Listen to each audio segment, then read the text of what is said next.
Hello and welcome to Original Soundchat, where video game music is a work of art.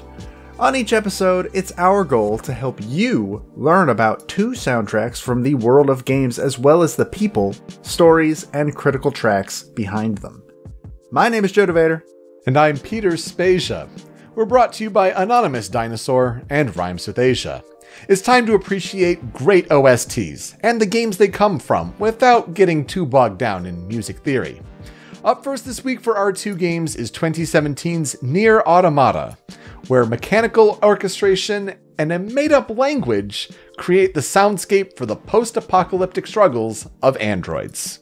After that, it's the 2010 indie darling Super Meat Boy, the tough-as-nails 2D platformer that uses rock-synth to take you to hell and beyond. Oh yeah! Well, good to have everyone back listening this week. Episode 5 already. Good stuff for sure.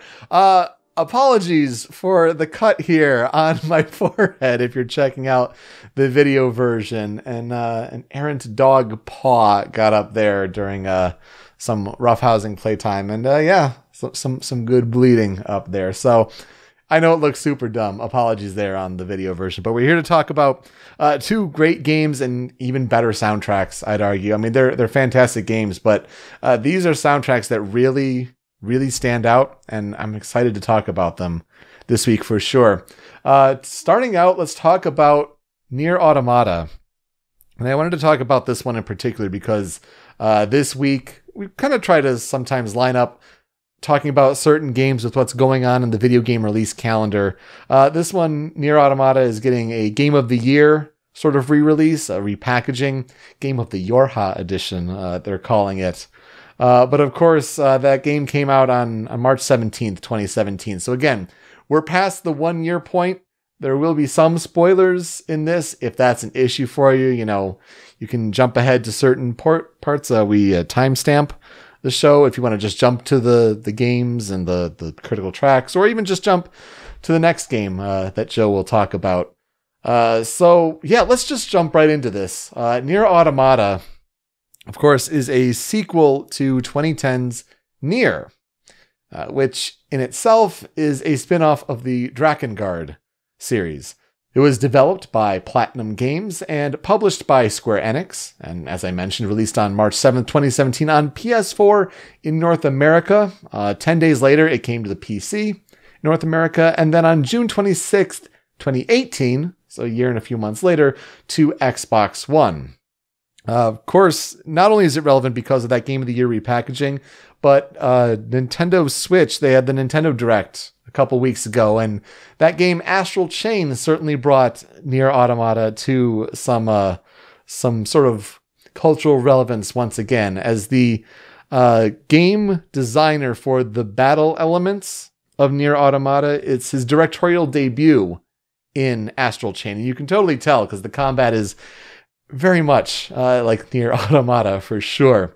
So this game is essentially, it's an action role-playing game where you play as androids from the Yorha unit, which essentially fights for the remnants of humanity in a post-apocalyptic proxy war against machines that are created by otherworldly invaders. So aliens create machines and they're battling against humans that are putting out these android units, and it's this long war. The game's like in 11,000 something or other, and it's like the 14th iteration of this war. So it's this crazy game where there's a lot of philosophy infused with all this combat action.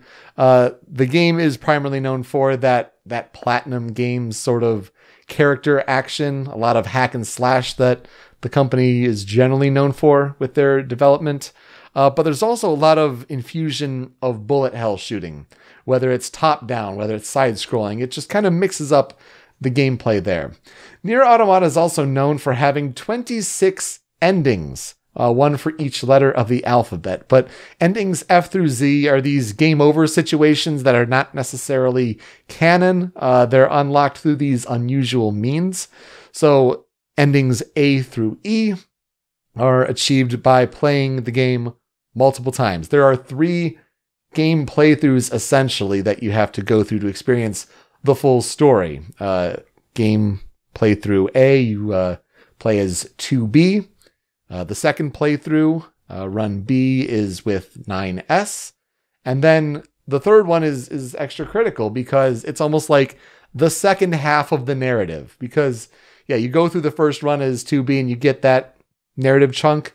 The 9S run is essentially the same narratively, but you're playing it from a different perspective, both character, gameplay, and just overall what's going on from that character's point of view. But then, yeah, the third run is just, it's the second half. You can't miss it. So unfortunate if a lot of people just play through that first run. It's like, oh, it was a game. It's okay. The game goes hard. You got to play it multiple times. It's because Yoko Taro is the director. And Yoko Taro is an interesting individual as far as a game director with his unique approaches to game design as well as self-presentation. Some might call him a weirdo. He's a big weirdo, but he's fantastic.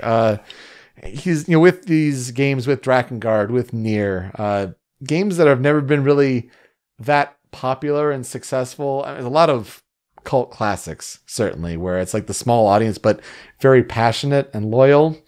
But NieR Automata just kind of took it to the next step as far as the audience and critical appeal, with tackling these big philosophical topics and the multiple playthroughs and the bold things he does in those playthroughs, as well as taking his character Emil with like this kind of bug-eyed, big grin, gray sort of head, putting that character's head over his head in public, at trade shows, at presentations. Like when he first shows off NieR Automata at E3 2015 at the Square Enix press conference, and he just walks out there. And if you don't know who Yoko Taro is, like I didn't at the time, it's like, what the hell is this? Like, who is this guy? What is he talking about? I know of NieR. So like, yeah, when that trailer actually went, it's like, oh, is this another NieR? And they show NieR New Project at the time. What I didn't know, and only learned through this research, is because Taro wanted to name the game NieR Android, which I guess, makes sense in the context of the gameplay and all that. But there was definitely some uncertainty of the Google trademark with, the Android phones. So eventually, yes, it changed to NieR Automata when I think it was Paris Games Week. Either later that year or the next year, they showed the gameplay, revealed the official title, that whole thing. So interesting that NieR Android was the original title. But overall, just the development story, I mean, there was initial unwillingness from Square Enix, especially with how poorly overall NieR sold, the original NieR there. But because of its cult classic status and the positive fan feedback, they eventually greenlit the project for a sequel. The team, though, wanted a more action-based sort of game. So that's why they went to Platinum Games, and production began in 2014. Oddly enough, the team at Platinum was so passionate and wanted a NieR sequel that it made collaboration very easy, and it was a very enthusiastic partnership there. So I have heard many stories, basically through big NieR fans that I follow, none of them that I really know, that one of the big things with Taro's games and Automata specifically is that unfortunately Yoko Taro's games are not known for playing super well. Yeah. The original NieR, from a narrative perspective, incredible. From a gameplay perspective, oh, it's rough. It's a rough game. And so when he was like, I want to make a NieR sequel, I believe the heads at Square were like, all right, but it has to be like a good game as well this time. Like it has to sell this time. Right. So that was also a big part of bringing Platinum in, because they make good action games. For sure. And, though NieR especially was a very linear kind of corridor heavy sort of gameplay, but opening Automata up to an open world sort of design standpoint definitely was a big challenge for them. At the end of the day, though, NieR Automata very well received. High Metacritic scores. I mean, low 90s, high 80s. That's pretty remarkable. Has sold over 3.5 million copies so far, which is way overachieving. It's, Platinum Games for a while if you recall, was kind of struggling for a bit. They were possibly being spread too thin. Certain projects like The Legend of Korra, some like the Transformers TMNT games, like was Platinum's quality dipping. And man, NieR Automata has done big things for bringing them back up. And now they'll have Astral Chain here. They're working on Bayonetta 3, especially on the Switch side of things. But yeah, they did big things for that developer at a time where they thought maybe they were struggling a bit and maybe being worn down. NieR Automata won Best Soundtrack at the Game Awards 2017, so how fitting that we get to talk about its soundtrack today, where it was also nominated for Best Narrative and Best Role-Playing Game. Let's talk about the composer, though, and that's Keiichi Okabe. Keiichi Okabe was born on May 26th, 1969, in Kobe, in the Hyogo Prefecture in Japan. He started his career in 1995 working for Namco. And so he's definitely had some background in some of their big games and still works for them from time to time. There isn't much information out there on Keiichi Okabe, but he's mostly well known for starting his own music production studio in 2004, and that's Monaka. And so they kind of work with multiple people there. He works with Keigo Hoashi, Kuniyuki Takahashi, and Shotaro Seo. So they kind of help work on different aspects of the composition overall, but it's Okabe especially in the case of NieR Automata here. But they also work on different anime series with Monaka there. So different franchises and anime like Working and Yuki Yuna is a Hero, which I haven't really heard of, to be honest, but it's good to know that they work on more than just video games, especially. So some of Okabe's games that he's worked on in the past, obviously NieR and NieR Automata. As far as Namco games go, he's big in Tekken and has done a lot of contributions to that franchise, including Tekken 3, 5, 6, and also Tekken 7. But as well as Tag Tournament and Tag Tournament 2. So a lot of Tekken there on the Namco side of things. He contributed compositions to Beautiful Katamari. So I found that interesting to tie it back to one of our Katamari episodes there. Ridge Racer 3D on Nintendo 3DS there. As well as the episode Gladiolus DLC for Final Fantasy 15. And I guess there was a composition there of an arrangement of Battle on the Big Bridge, that classic Final Fantasy V song that he composed and like arranged there. So that's awesome. I mean, he's remarkable, and it makes me think when tying it back to Astral Chain, one of the best parts of that trailer in that Nintendo Direct was the music. There's that big swell where like the monster's on the side of the building and the purple beams coming down, and they haven't said who the composer is on that soundtrack, but maybe it was the game kind of influencing a bit, but I'm hearing the music in that trailer and I'm like, I'm getting huge NieR vibes off this music. And if not NieR, Hiroyuki Sawano from Xenoblade, and especially his work on Xenoblade Chronicles X, like that kind of big epic chorus sort of thing. So I wonder if Okabe is working on Astral Chain. We don't know yet, but makes me kind of think that he might be. It'd be very interesting to see. I mean, it sounded like Platinum music. Yeah. And that game looks rad. So it could be him, I suppose. I feel like if it was him, he would have been one of the names on that opening. That's a good point. Scroll. That's with a good point. NieR Automata's success, I feel like they would have put him like front and center, like, look who's doing our music. Yeah, absolutely. That's a good point. Yeah, for sure. Let's get to talking about that NieR Automata music, though, because it's an award-winning soundtrack. It's just fantastic.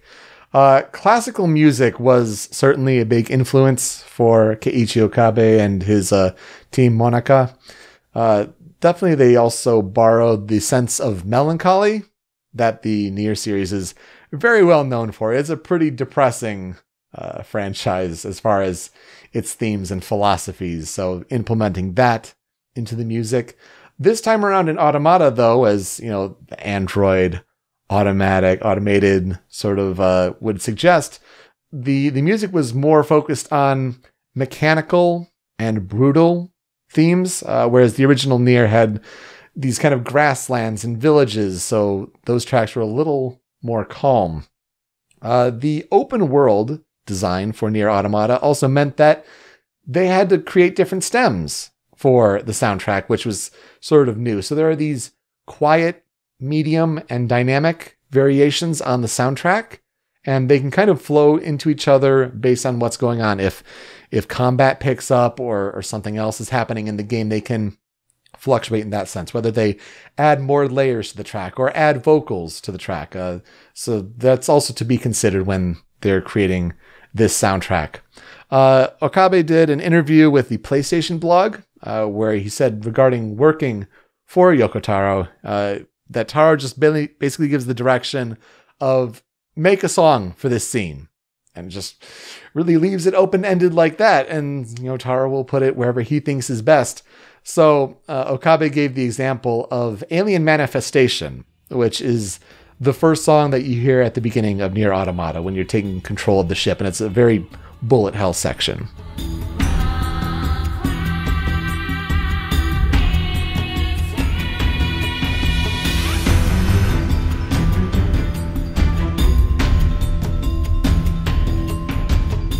So Okabe apparently wrote this song to be one of the final levels in the game.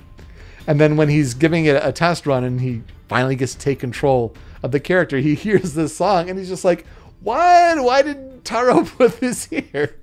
So it's just very interesting to hear sort of that side of just how interesting Yoko Taro can be to work for. That sounds like a nightmare.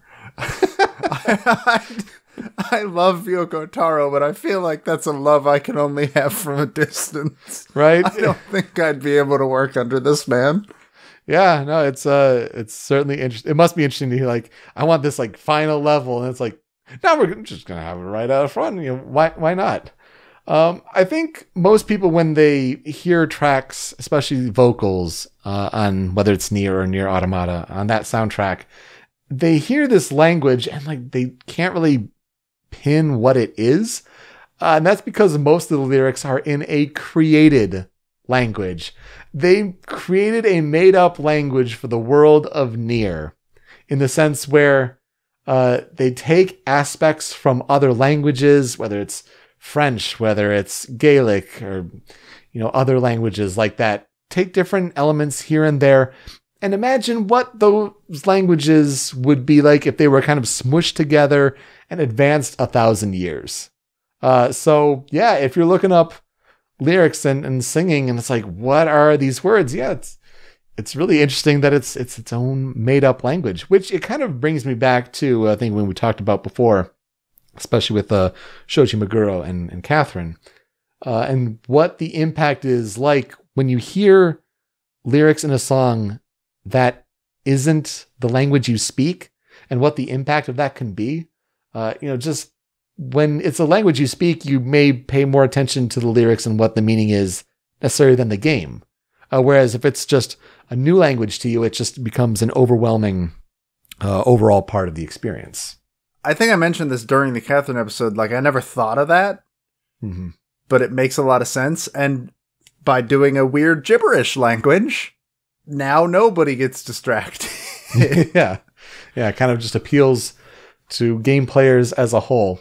So in this case, like, the songwriter for those lyrics and the female vocals prominently are provided by Amy Evans, and she's an English singer from England who lives in Japan, and she also returns from the first game. So she kind of has that experience creating that language, crafting it, bringing over to Automata as well. They also brought in Janique Nicole and Nami Nakagawa, who contributed along with Amy on the language variations for the ending theme, Weight of the World. Weight of the World and its different playthroughs have these different languages where one's English, one's sort of more French inspired, and then Japanese. So they kind of bring them all together to contribute on that. But mostly it's Amy Evans there for most of the other songs. NieR, the original, has a very similar song and my iPod is dead, so I've forgotten what the song is called, but it is the credit song for NieR that is also, all the endings have it performed in a different language, which I believe are Japanese, English, Gaelic, French. Like Italian, Spanish is in there, yeah. I don't think Spanish is one of them, but Italian might be. I think there was only one more, but I don't remember exactly what language it is, but it's a very, very good song, and it's just sort of a cool, sort of small thing to pull for different endings. So it doesn't affect anything other than, oh, this song's in a different language now, but it's still really cool. Yeah. And then to wrap it all up with just the OST and its construction, they have certain tracks where in the second playthrough, you're playing as the character 9S, and he has the ability to hack into enemies to kind of defeat them as an option of his combat abilities. And when you're hacking into a character, an 8-bit version of the track plays seamlessly, seamless integration in and out. And it's just another one of those stems, but it's just a really interesting element of that soundtrack where it's so cool to hear. Some people do like 8-bit remixes, and that's awesome to hear, but officially sanctioned in a way and designed, intended like that, it's super cool. And it's just another really neat element of the NieR Automata soundtrack.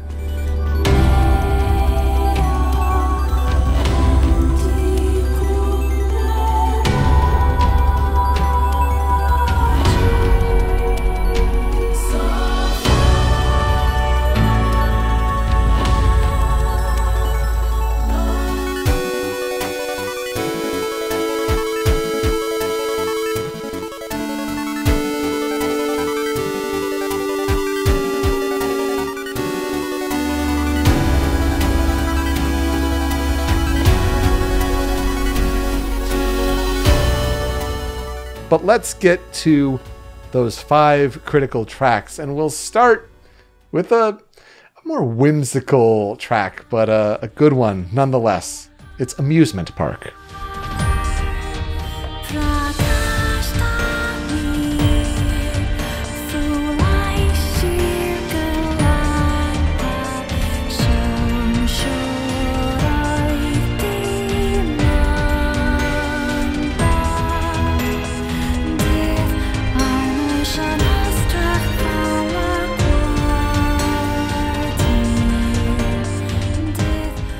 I love this song, and this is a part of the game where you enter this abandoned amusement park level. It's almost like steampunk Disneyland that's desolate in a way, and these robots are spinning and throwing confetti, and they don't want to be harmed because they're just having a good time in this amusement park. But it's an amazing song, and I feel it's like the moment in the game where it's like, okay, no, this is something special happening here. So I haven't played very far into NieR Automata. It's on my list. I have to. I have at least 3 friends constantly screaming at me to play, and I own it. I bought it at launch, so I haven't made it very far, but I have made it far enough to see the amusement park for the first time, and it's one of those like really memorable moments, and I can't really explain how. I think it's just because it's so unexpected. There's just sort of a magic to it in a way. Like everything else is like you're in cities or you're in the desert. Oh, the forest is nice, but it comes out of nowhere, and it's a great track to go with it. You got this deliberate percussion that's going with it. There's this sort of motif of like this chromatic falling glockenspiel little riff that's going on in there, and it kind of adds to like the amusement of it all. It's clown-like in a way. It just makes it a really memorable track. I love it. The next one here, we have Dark Colossus Kaiju.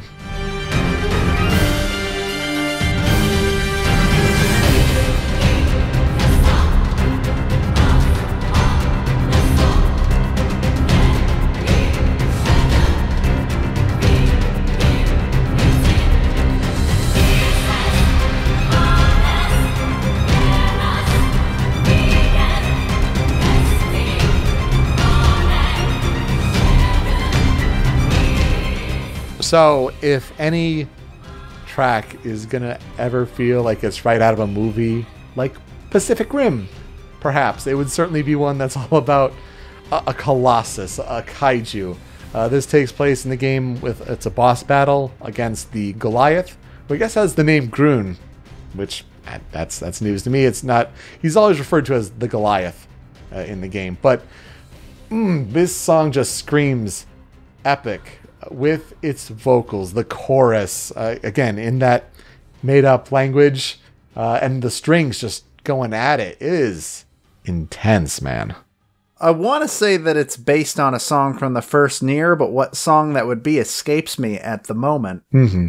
But, like, you listen to sort of the vocals going on, and I'm pretty damn sure those are, like, from NieR, from the original NieR. Yeah, certain tracks are definitely carried over from NieR and kind of enhanced a bit, but this one just hits you in the face. It's intense, it's epic, and yeah, if it's just the perfect, sort of music for this boss battle. Is so well done. My number 3 critical track is going to be City Ruins Shade.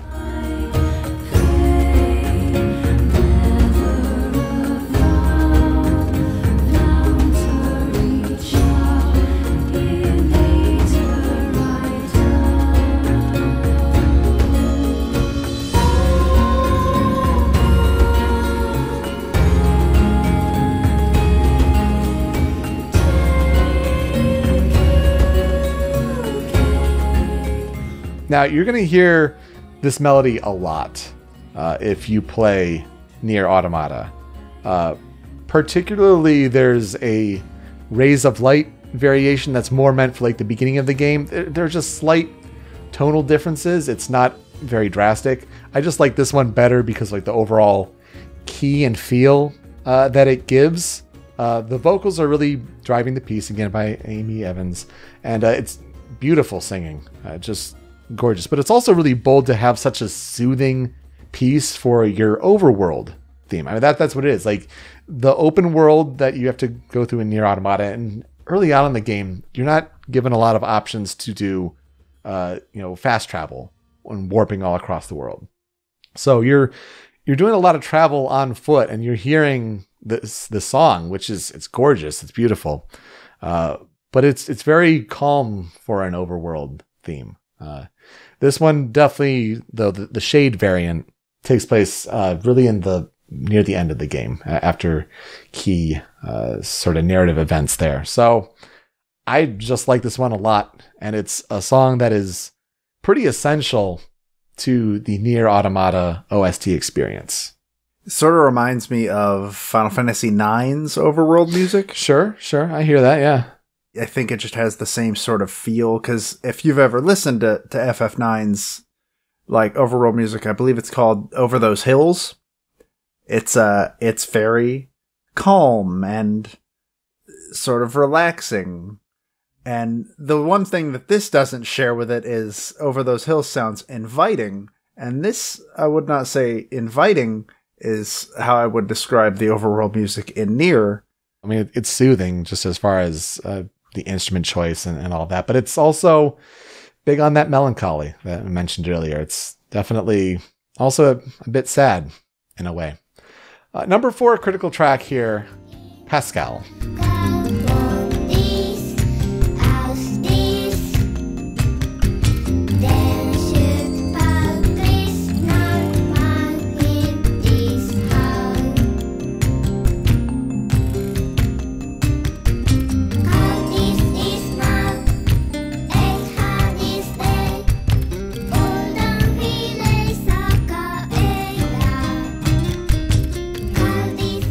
Had to have this one. This is my favorite song in the game. So I mentioned that I have not played very much of NieR. Of the little I did play, 20% of it was sitting in Pascal's village just letting the song play. That is not a joke. Yeah, it's a great song. As you mentioned, this takes place in the machine village that's inside the forest, where these machines are sort of hiding out and waving the white flag. They don't want any trouble. They just want to live peacefully.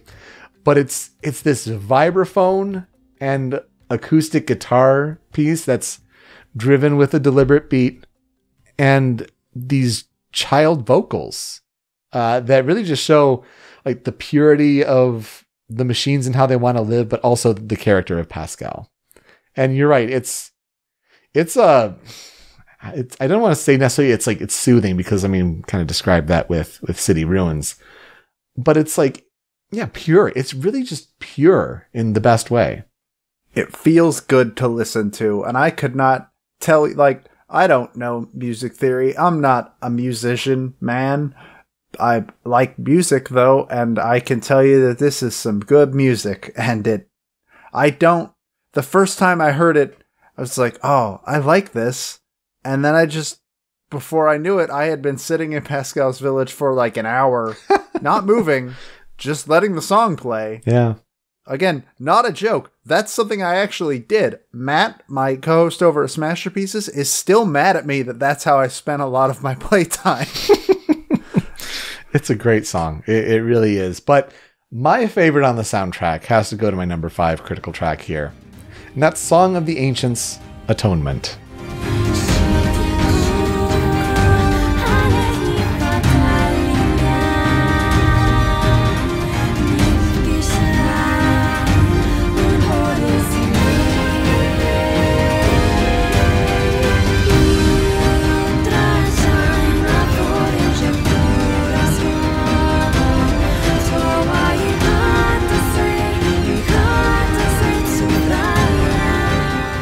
Now, Song of the Ancients is definitely a big one that carries over from a track from the original NieR. It is one of the best songs in the original NieR. Yeah, and like it's just a standout, especially its relevance in Automata here. It plays a big part in that second story route where the characters of Devila and Popola come back from NieR, and 9S has to enter this tower to progress towards the end of the game, and they sacrifice themselves. And it's like this, I'm sure it'd be a huge moment if you're fans of the original NieR, but as someone who didn't play that game, it's like, it's just interesting to see these characters tie in. But my God, the stunning dual vocals here, of course, representing both Devila and Popola, like almost in a way, like if they were contributing it to in some way, and this epic orchestration. Well, in the original game, when you talk to, so they're NPCs in the original game to start, mm-hmm. and when you talk to them, they both have their own themes, which are their halves of this, and then eventually, when you end up fighting them together, the songs get combined into one sort of duet. And it's just super cool. Mm-hmm. Sounds a lot like Bastion, and we talked about on that episode. A little bit. That's just fantastic. Of course, all planned out, but this arrangement is just stellar. I love this song so much. And it's another one of those cases where, you also throw the 8-bit in there.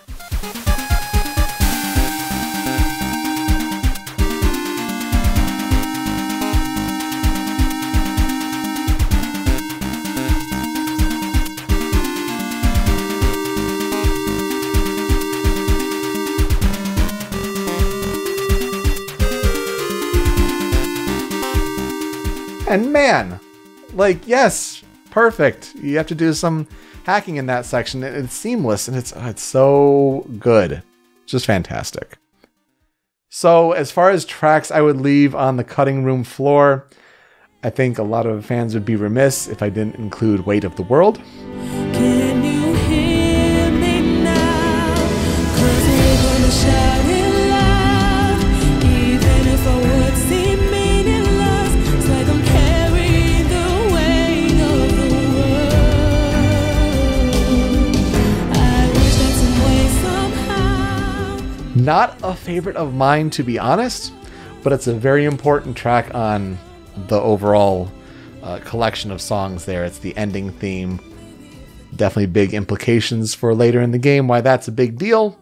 And the different language variants is also a very key thing there. Also gotta throw out a shout out to End of the Unknown.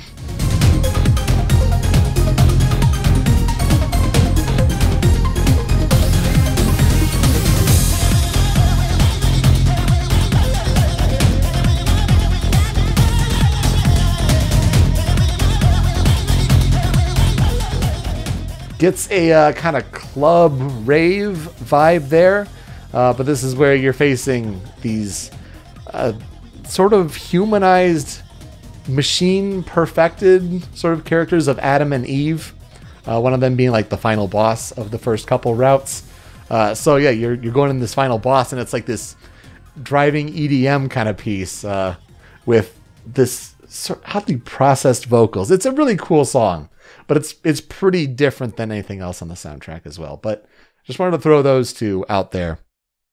Joe, I find it interesting. You have seems like the knowledge of the original NieR, but I'll be the one to also say, go and play Automata. It's fantastic. I have no regrets that I did, because I at first went through the first run, and then it was just like, should I go and play the others? And it's worth going back and playing all through it. In my defense, within a month of Automata coming out, I believe, like either on the same day or very close to it, Resident Evil came out, and then also Horizon came out around that time, and then Breath of the Wild came out around that time. And man, games were just coming out too fast at that point, and that's the only reason I didn't like. It was Resident Evil was end of January there. For Horizon, it was like February 28th. Switch and Breath of the Wild was March 3rd, and then you're right, NieR Automata was March 7th. Yakuza 0, I believe Yakuza came out around the same time. Later in that March, I think, was Yakuza, and then April 4th, Persona 5. Like, boom, boom, boom, boom, boom. Yeah, that was just a rapid fire deluge of great games, most of which I still haven't played. So I will hopefully get to it before the end of this year. That is my hope. When I say that I have knowledge, all of my knowledge of NieR, I haven't played the original NieR. I watched a Let's Play of it gotcha. from the Super Best Friends, the now defunct, sadly, Super Best Friends. The two of their people did a full LP of the original NieR, and it is very good. They get all of the endings. They have one guy who has never played it and one guy whom it is his favorite game, like, of all time. And it's a very good LP, and I would definitely recommend looking into that if you haven't played the original NieR. It's better than playing the game, from what I'm told. I believe that. I'll check that out for sure. So I'll never forget. It's really the soundtrack. It's one of those ones where, along with Persona 5, like, I keep it on my laptop at all times. Like, if I just am hankering to listen to certain songs, like, I'll play it. Some people say, like, yeah, the endings and what they do, and without going into too details, I could spoil it, but I don't want to ruin it for you as my co-host there. But I did the thing that a lot of people would say you shouldn't do with the ending, because I'm selfish. So I'll leave it at that, because I want to get back and experience more of that world. I'll put it that way. But yeah, it's really the soundtrack. This is, for as good of a year as 2017 was with games and with soundtracks, like, this is one of the standouts that year, and like, I'll never forget that. So to transition into your next game, we'd like to feature different covers online, whether it's on OC Remix or on YouTube.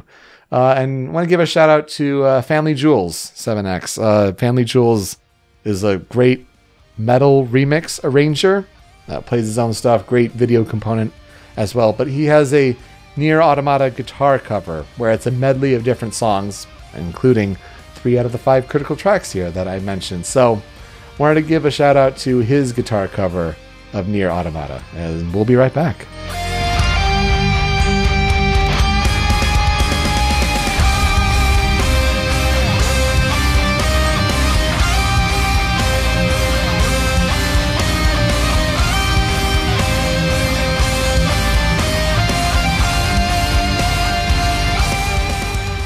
All right, let's get into the real meat of it. Let's see what you did there. I'm more proud of that than I should be, and I shouldn't be proud of that. Let's talk about Super Meat Boy. Let's. Super Meat Boy is a game that came out on Xbox 360 in October of 2010, and then the following month came out on PC, which is where I personally played it. It was designed by Edmund McMillan and Tommy Refines. I don't know how to pronounce his name. I'm very sorry, sir. as a sequel to a Newgrounds game that Edmund McMillan had done years prior called Meat Boy. It was just called Meat Boy. And it was developed by a group called Team Meat, who I believe currently now is run by Tommy R, because Edmund McMillan is no longer part of them. He left a while ago. He left around the time he made Binding of Isaac. Edmund McMillan was sort of this big Newgrounds guy. He made a lot of games back in the Newgrounds era. If anybody listening is old enough to remember that. Yep, absolutely. The long gone days of Flash games. Maybe not long gone, but dying heavily. Sure. It is what would be described as a tough as nails platformer, as in it's very hard, but it's also level based, so its difficulty is sort of balanced out by the fact that when you die, you just spawn right back at the start of the level. There's no lives. It doesn't take you back 6 levels and, oh man, you gotta do them again. So it's sort of an old school platformer without the stuff that makes old school platformers frustrating, which is right up my alley. And it was a wild success. You play as Meat Boy, trying to save his girlfriend Bandage Girl from the evil Dr. Fetus, and that's the entirety of the plot. That's all of it. Great names, great plot. Meat Boy is a boy with no skin, Bandage Girl is a girl made of bandages, and Dr. Fetus is a fetus in a robot jar. There, you now have all the information you need to have in order to know all about Meat Boy. You're welcome. Like I said, it was a wild success. It averaged a 9 out of 10 on pretty much every review outlet that touched it. And Meat Boy has just become this sort of icon within indie games. He has made cameo appearances in multiple games, including the Bit Trip Runner series, Ori and the Blind Forest, which I didn't know that he's in that game. I haven't played much of that game, but I don't know where he'd show up. That's really cool. And Spelunky, that's just to name a few. He's shown up in many more than that. And also, the people that made Cuphead cite Super Meat Boy as the catalyst that caused them to say, all right, for real though, let's make a game. Yeah, that makes sense. And Cuphead will very likely show up on a future episode because that story is super interesting and that music is super good. That is a soundtrack for sure, yeah. One thing that I found funny, so last week we talked about the controversy yes. in Mass Effect. This one's not nearly as big or glamorous as Mass Effect's, but I found it really funny. Back in the day, PETA, who is known for making awful parody games. They're a bad organization, by the way, in case anybody's wondering. People for the ethical treatment of animals, but yeah, they're hardcore and they go way beyond where they should. They are not a good organization. If you believe they are, probably do a little bit of research. But one dumb, funny thing they do is they make really stupid parody games. Yeah. And I've known for a long time that they made a Super Tofu Boy game, which was about playing as Tofu Boy trying to save Bandage Girl from the evil Meat Boy.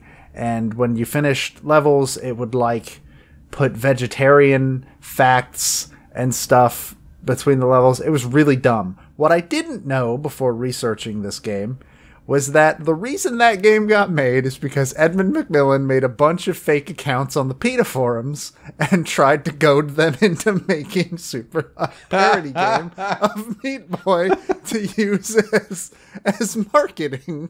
That's amazing. That's really funny. And in response to the creation of Super Tofu Boy, Team Meat put Tofu Boy in the game. He is worthless. He cannot jump. He's not very fast, and in Meat Boy, that's a death sentence. Yeah. So I found that really, really funny, and I had to bring that up. A sequel titled Super Meat Boy Forever is supposed to come out in April of this year. That's 2019, with Tommy R and Team Meat heading it, but McMillan has no involvement whatsoever in the game. It doesn't sound as good to me because it has a focus on like procedurally generating levels. One of the things about Meat Boy is that all the levels are carefully tweaked so that they're fair, and they're hard, but like they're fair. There's a clear line from point A to point B, and I feel like procedurally generating the levels kind of goes against that. Maybe I'll be wrong when it comes out. That's all I know about the game, but that's a thing, I suppose. It should be interesting, yeah, because Super Meat Boy Forever has also like different actions and moves, like sliding or punching, so you get some extra movement options there. Super Meat Boy is interesting in the sense that like it's one of those, it's like, yeah, I know I should play it, but I find myself that I'm like so bad at platformers that it feels like it's a high mountain to tackle. So I have beaten Super Meat Boy, and I'll get to more of that when we get to what will I never forget about the game. But I've beaten it, surprisingly enough, as should surprise everybody hearing this, because I'm really bad at all video games. Maybe I should try it then, because yeah, I mean, I played Rayman Legends and Origins, and I beat both of those, and then I played Celeste, and I thought I'd be really bad at that, but I beat that, so maybe I'm like getting better. Maybe I should go back and try Super Meat Boy, but it's one of those ones where it's like, oh, it's hard. It's a hard platformer if you're bad at platformers, and I'm just like, I don't know. So, in terms of level design, Celeste and Meat Boy actually have a lot in common. Yeah. So it's fairly similar. But the music of Meat Boy was done by one Danny Baranowsky, who is rather well known on the indie game music circuit. He started doing music on Newgrounds games, much like McMillan, which is roughly how they met. He was born on April 5th, 1984, in Mesa, Arizona. He got his start on OC Remix in 2001, just sort of remixing various video game songs. A lot of the interviews I found sort of commented on, you have a bunch of these remixes, and they're all from different games. Like, you don't seem to have one genre or something that you focus on. And he was like, maybe it's because I just don't want to do something like the same multiple times in a row, but honestly, it's just because I remix what I want when I want, and that's pretty much it. Prior to joining OC Remix, he just wanted to be a film composer. He wanted to go into movies. That was his end goal. Games and game remixes were just a hobby, and he didn't plan on them being anything else. He wrote a piece for the game Cannibalt, which was a Newgrounds game that is, from what I've read, I've never played Cannibalt, but from what I've read, it is generally credited with starting the Endless Runner craze. Like, it was the first really big Endless Runner, like Temple Run and stuff like that, or Mario Run and that kind of thing. And the developer, Adam Saltzman, was making another game called Gravity Hook. And he sent Baranowsky a sample of the game. He was like, what do you think of this game? And Baranowsky was like, oh man, it's pretty cool. Needs some music though.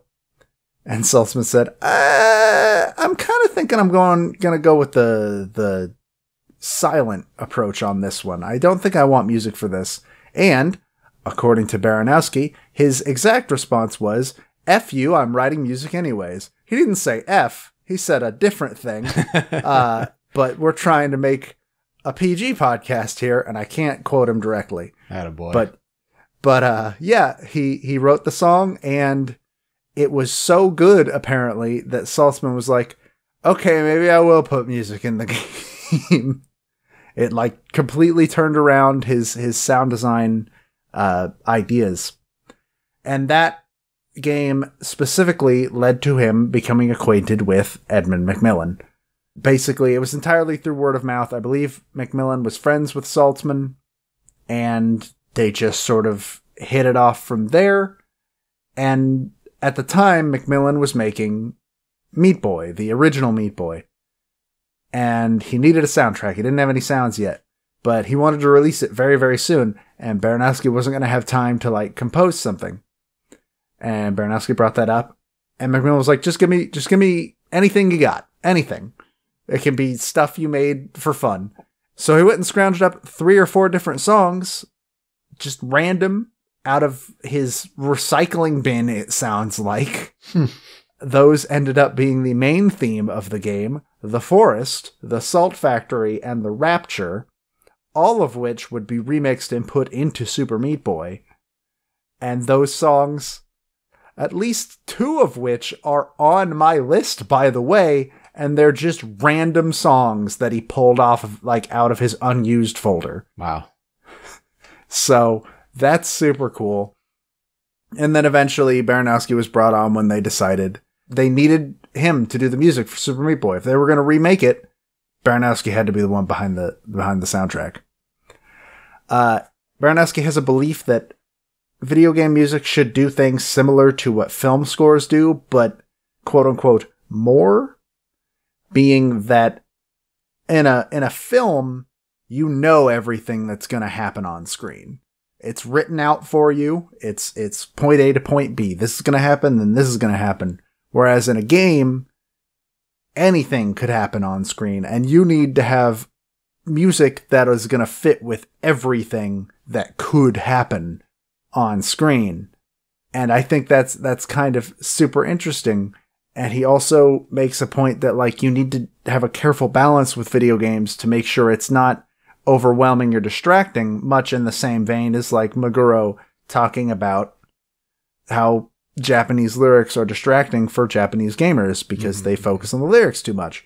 Baranowski's approach to this is he just sort of cuts out the high end of the song through EQ, which is a usual technique that I have learned for a lot of things when it's like something that's going to go in the background of something else.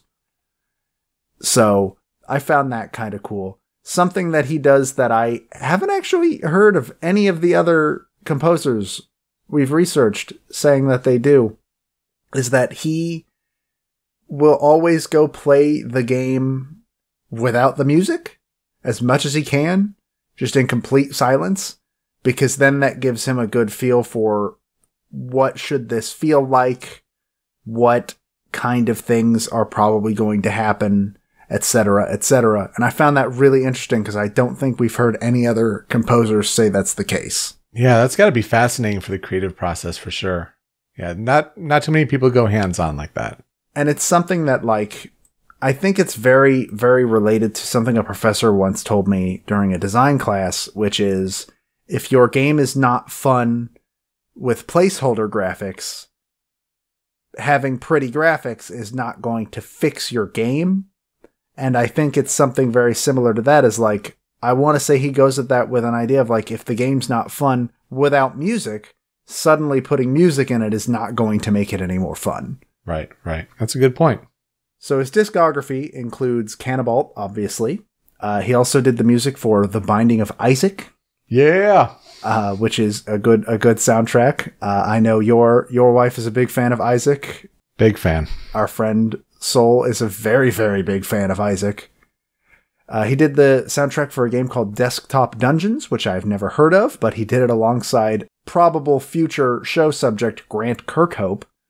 So that's cool. I've never heard of that game. I don't know what it is. He attributed to some of the music in Cave Story 3D, and he did the full soundtrack for what I think is his best work, Crypt of the Necrodancer. That is a goddamn banger. Absolutely. A rhythm-based roguelike that has such good music. And so when making the music for Meat Boy, obviously the first tracks that were written, again, were the main theme, the forest, the salt factory, and the rapture, because they were just random songs pulled off of his computer and put in the original Meat Boy that just happened to come back. And sadly, that's really a lot of the information that I can find about the development of this soundtrack.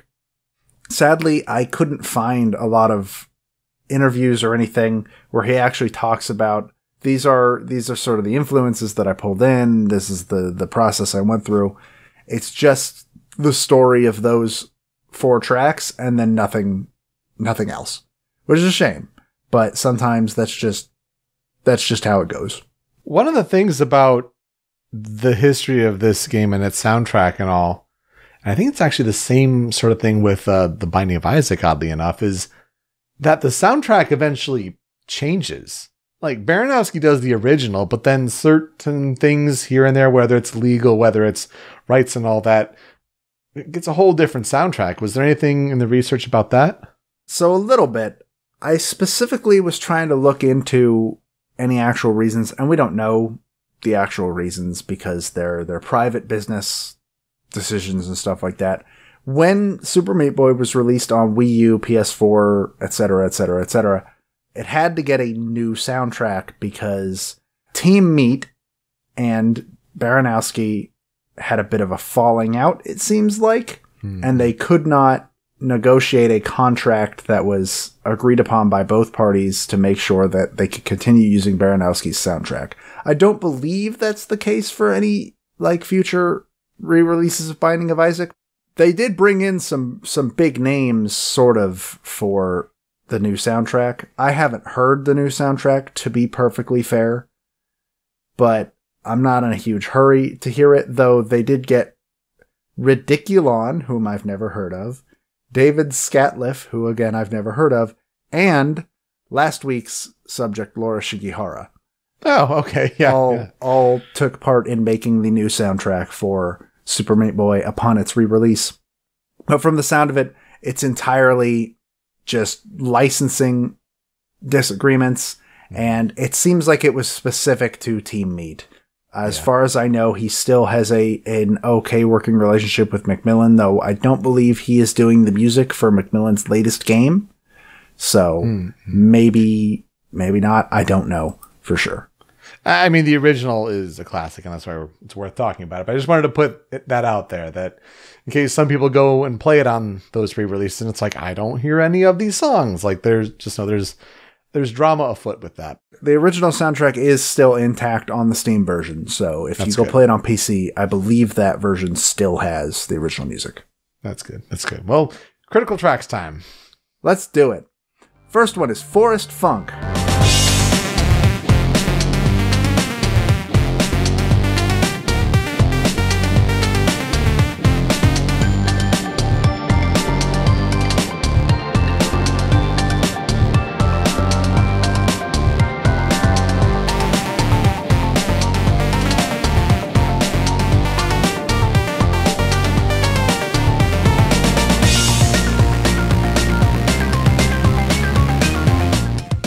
This is the music for the first world in the game, the forest, as should be obvious.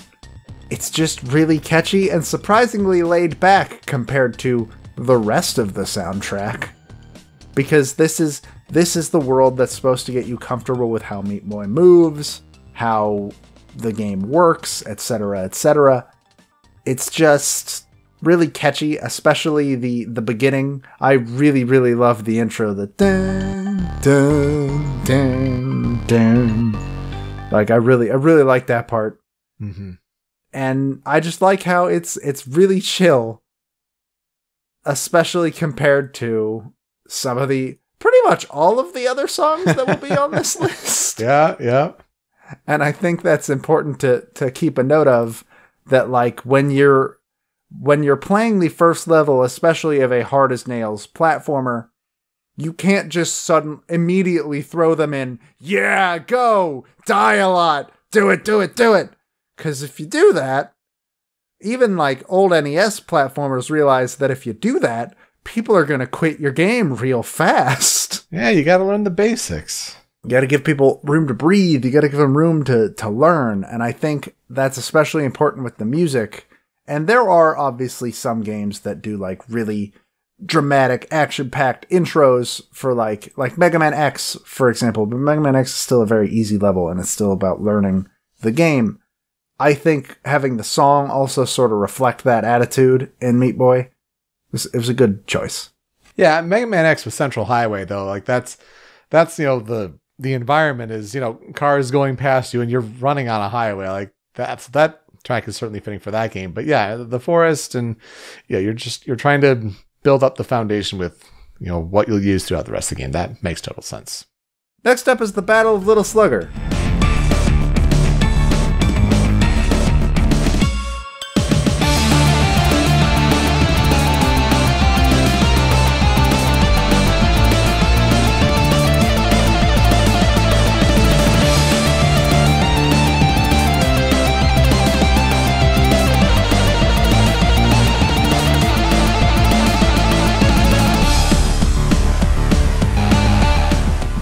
This is the business. This is so good. The song where the game is actively telling you, hey, I'm done being nice now.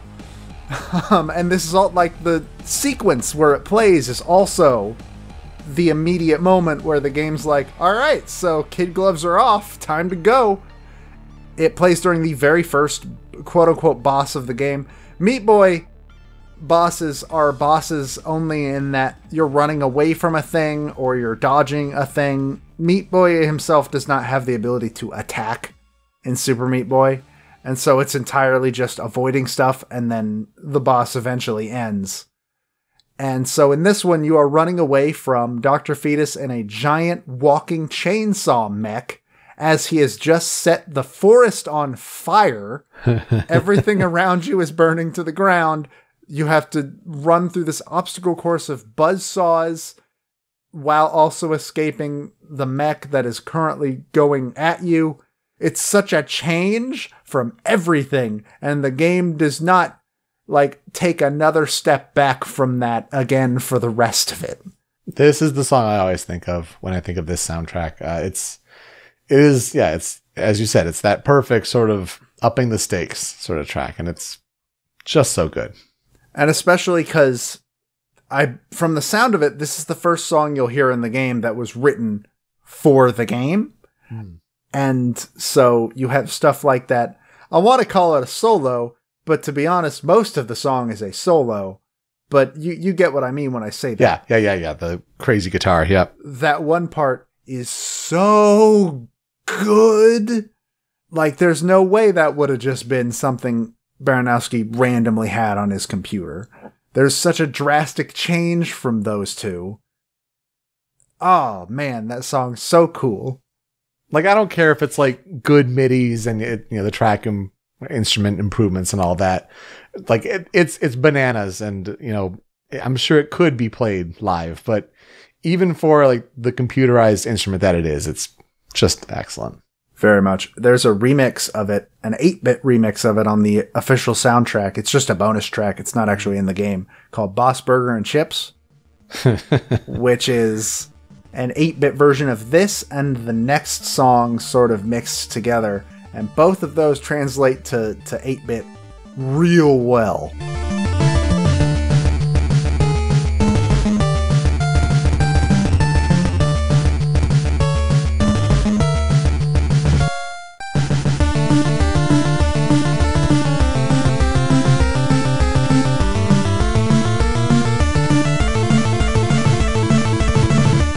Speaking of the next song, it's Chad's Lullaby.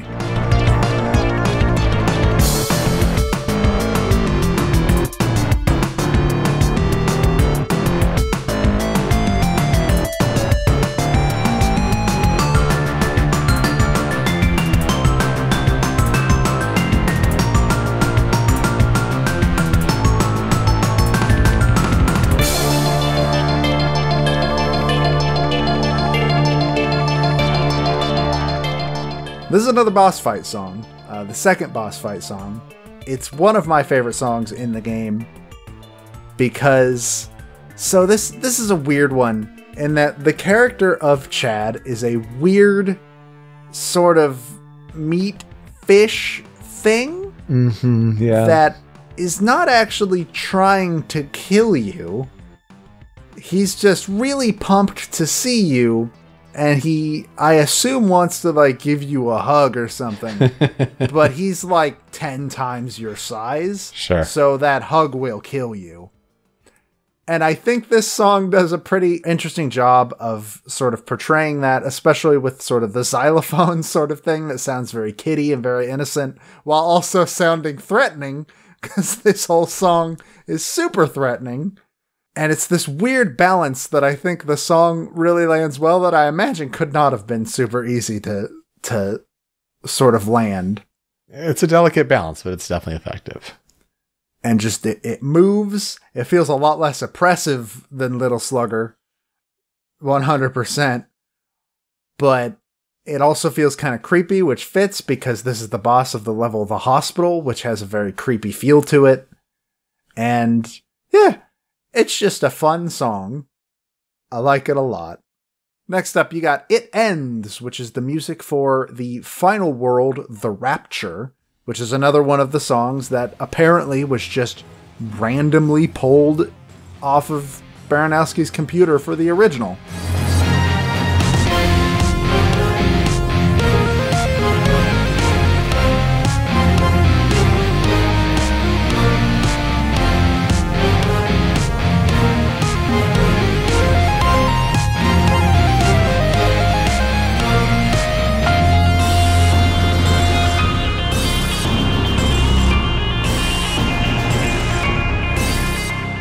And it feels like a final world song. Absolutely. It's the drums, I think, that mostly does it. But there's also that one part that has the see, I don't know musical terms, so I feel like I can't describe it very well, but it's the piano part later on where it's the dun dun dun dun dun dun dun dun dun dun dun dun dun dun dun dun. That part gets me hyped every time I hear it. Mm-hmm.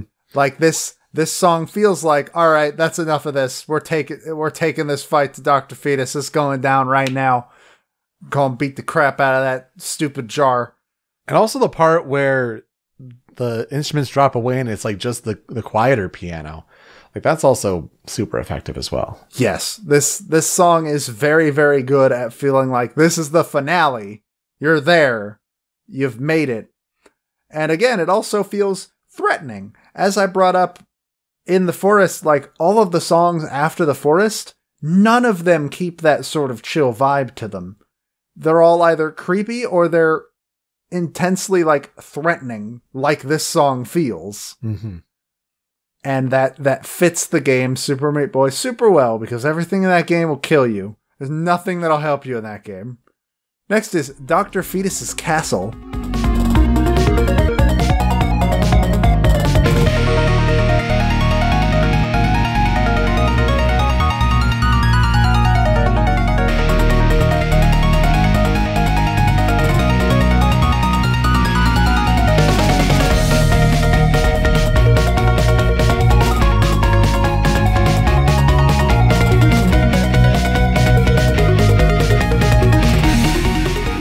Which is the Dark World version of the Rapture.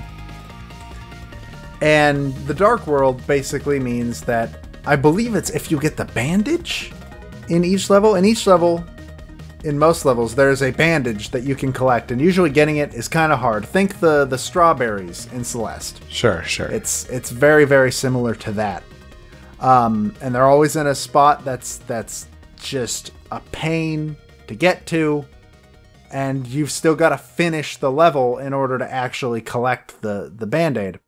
And I believe if you get the bandage, it unlocks the Dark World version of that level. And the Dark World is a separate world map where the levels, even in the forest, are just so much harder than the original. I've never beaten any of the Dark World levels, I think. Maybe a couple in the forest, but that's about it. Think of them as the B-sides. The B-sides, yeah, for sure. I told you, Celeste and Meat Boy are very similar games. You're helping sell it, that's for sure. So they're like the B-sides in that they're just extra levels that are way harder than the actual normal levels. And so they all get their own music and everything, and Dr. Fetus's Castle is by far the best one. There are other ones like the Ballad of the Burning Squirrel and all that. But this is the one I think really, really takes it away, because it's one of those it's a fast-paced piece that just feels evil and frantic almost. And I don't know how else to describe it other than that it's just a really good song. And I really wish I had more stories about the creation of some of these songs. But again, unfortunately, I just couldn't find much. But sometimes that's just going to be how it is. That's okay. I mean, it happens. It comes to the territory. Yeah. Your tracks on the cutting room floor here are interesting, though, because outside of Battle of Little Slugger, the other songs that I have heard of and really like from this soundtrack are the two songs you have here. Yes, they are also very good songs. I like my 5 songs better just as songs in general, personally. But my songs on the cutting room floor are Beat Us Blues,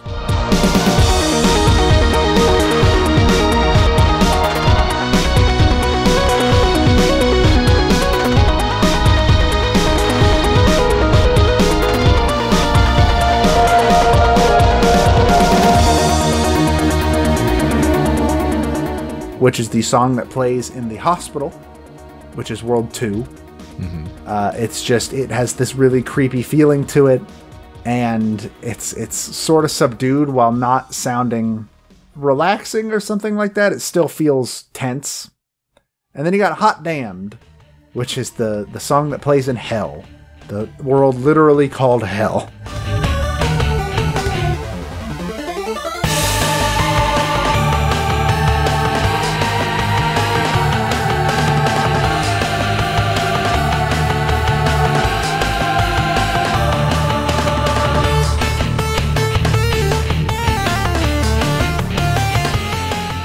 A lot of it I really like because of the intro, because the intro is just...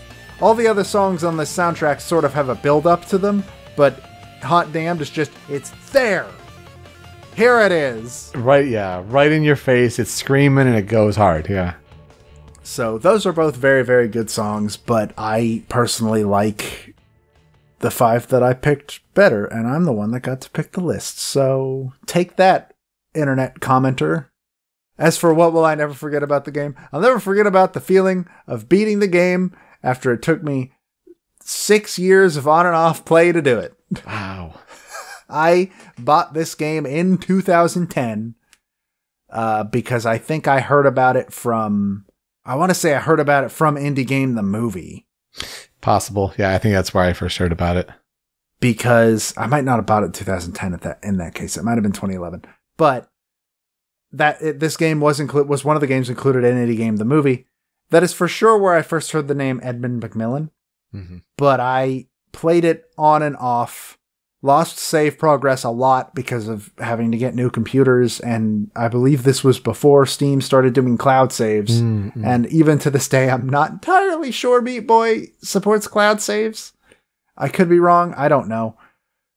But after like 6 years, I think it was 2016, when I actually finally beat Super Meat Boy for the first time. It was not easy. It's one of my greatest gaming accomplishments.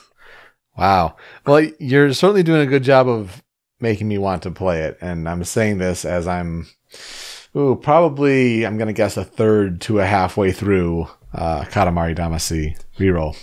So yes. You're doing a good job of selling these games, and I'm playing them. I must convince more people to play the games I enjoy. It's a very, very good platformer. I think it's up there as one of the better indie platformers there are.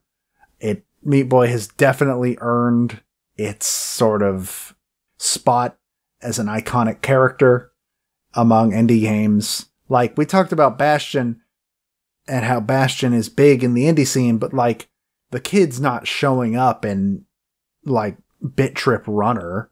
No. Like, when you're talking about like the icons for indies and like the Xbox, Summer of Arcade and all that, like it's Braid and it's Meat Boy that are like the big ones. They're like the first distinguished ones. Yeah, they were the big ones that started it. And in fact, Tim from Braid is playable in Super Meat Boy if you unlock. I believe.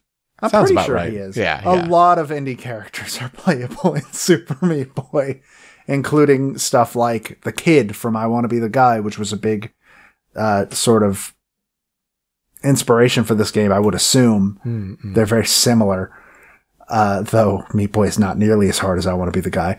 No. Or like Minecraft Steve, future Smash character. And maybe. Yeah, uh-huh.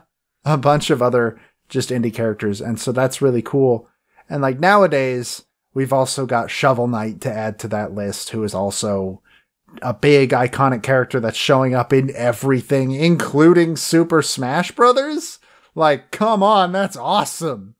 Yeah, it's amazing how it's all grown for sure. Indie games have come a very long way, and I think Meat Boy was a very significant part of that. So I really, really am glad that I am able to highlight it in a way that makes more people want to play it. Man, 2 great games.